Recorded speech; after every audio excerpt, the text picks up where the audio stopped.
necessarily has some interpretation to make these directions familiar to you. But the biblical logic was totally different.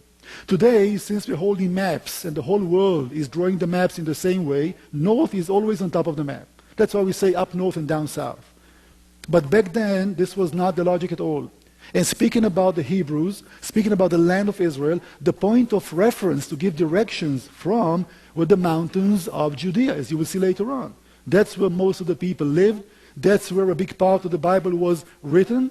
And therefore, you stand in your location, you look around you, and you give directions according to your location. When the Bible gives direction, it always begins with the east. But east in the Hebrew text means forward, straight ahead. That means if you are facing east, how would you call west? Behind or back.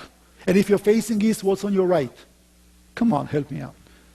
South, right? And what's on your left? North. And therefore, in the Hebrew language, these are the words that we would use, and that's what the Bible uses in the Hebrew text. It is straight ahead, right, left, or behind. Unless you understand that, and it was literally translated to English, what do you make out of it? Almost nothing.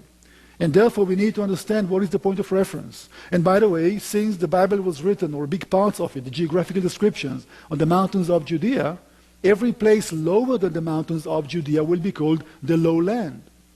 But if somebody would write a book by the coast, as you will see, then it would be called the highland. Do you understand that? So the whole idea of orientation and directions given in the scriptures is coming from that perspective. The mountains of Israel facing ahead was always east, and that's why the Dead Sea is also called the sea that is forward, because it's east to Jerusalem. Back is west, right is south, and left is north, and this is literally the meaning in Hebrew of these directions, I would say, until this very day.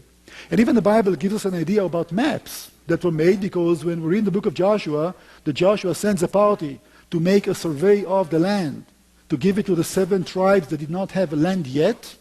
What they did basically was a map. And though the Bible doesn't say that, I have no doubt in my mind that when the tribes, or the leaders of the tribes, came to Joshua in the tent of meeting in Shiloh, he handed them a piece of map, telling them, listen, that's the land, go and conquer it. God gave it to you. And therefore, maps did exist, but not in the same format as we know them today. That means if a map was made in Judea, and accidentally it reached an Egyptian merchant going from Egypt to Babylon, could he read the map? Most likely not. Because the whole logic of making maps in Egypt was totally different.